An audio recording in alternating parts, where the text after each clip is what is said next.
Meus amados irmãos, nós sabemos que nós vivemos em uma sociedade inquieta.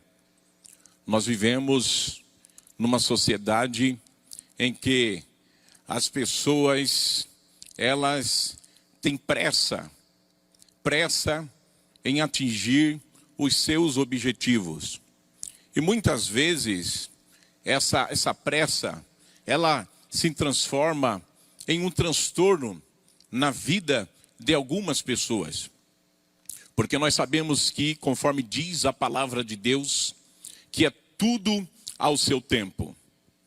E nós vamos observar o versículo lido. Ele fala muito sobre essa questão da ansiedade, do querer as coisas e querer muito rápido.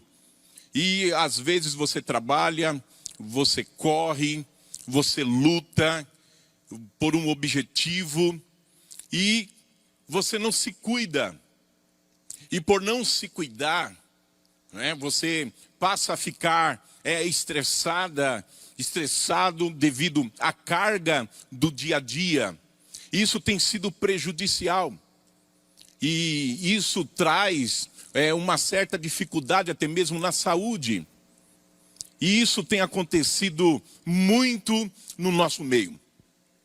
O próprio Jesus Cristo, no Evangelho do capítulo de número 6 de São Marcos, versículo 31, quando os discípulos, eles chegaram um tanto que esgotado devido ao trabalho, o evangelismo, visitar vilas, valados, regiões, eles chegaram tanto que cansados. E Jesus, ele fez essa observação, porque eles tiveram um período intenso no ministério, a adrenalina correndo-lhe solta nas veias, e Jesus convida os seus discípulos agora para se afastar. E Jesus diz: venham comigo para um lugar deserto e descansem um pouco. Nós vamos entender que Marcos, ele explica que havia muita gente indo e vindo a ponto de eles não terem nem como almoçar, nem como fazer as suas refeições. Eles não tinham tempo. Nós precisamos entender que o tempo, ele pode ser amigo ou inimigo. E nós precisamos administrar tudo isso. Porque senão tudo isso vai atrapalhar a nossa rendição a Cristo.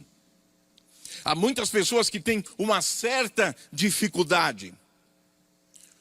Um sábio chinês, ele resumiu a vida numa forma cronológica, dizendo o seguinte: ele dividiu a nossa vida em 3 etapas.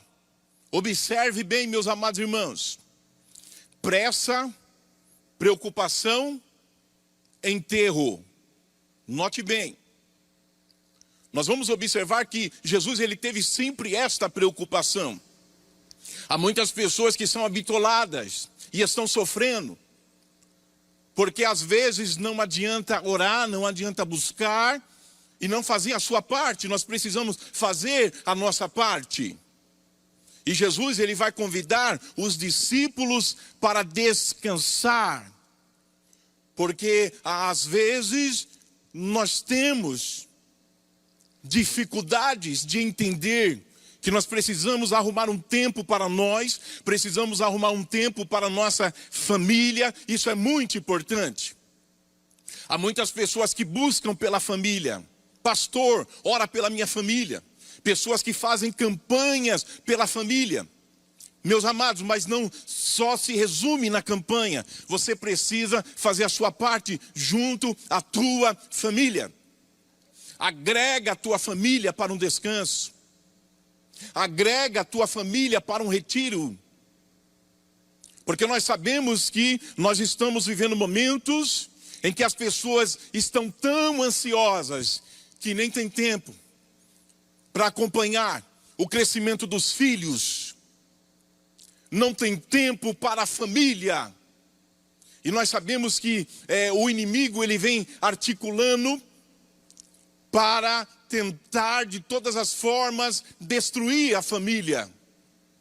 Mas se nós fizermos a nossa parte, e tem um detalhe muito importante, quando Jesus ele conversa para os discípulos, e quando ele fala sobre a oração, antes dele falar sobre a oração, ele fala sobre a questão do vigiar. Vigiai e orai. Eu preciso orar, mas eu preciso entender que o vigiar é muito importante. E há muitas pessoas que não estão fazendo o seu papel. Deus, ele colocou Adão no jardim do Éden para ser o guarda, para ser o vigia, para ser o superintendente. E nós sabemos muito bem que Adão, ele falhou no seu papel. E com isso, nós sabemos que Eva deu ouvido para a serpente. E os nossos primeiros pais caíram no erro, caíram no pecado, porque faltou a vigilância. E há muitas pessoas que colocam a culpa na Eva. Mas nós precisamos entender que Eva é parte de Adão. Eva foi tirada de Adão. E Deus diz que e Deus criou o homem e a mulher, e nós sabemos que ali foi feita uma cirurgia. Eva foi tirada do lado de Adão. E nós sabemos que, ao mesmo tempo que erra, falha, automaticamente Adão também falha. Porque ele fazia parte de Eva e Eva fazia parte dele. Faltou a vigilância. E os nossos lares estão sofrendo por falta de vigilância. Eu preciso vigiar. Eu preciso entender que Deus, Ele quer o melhor para a minha casa, para a minha família.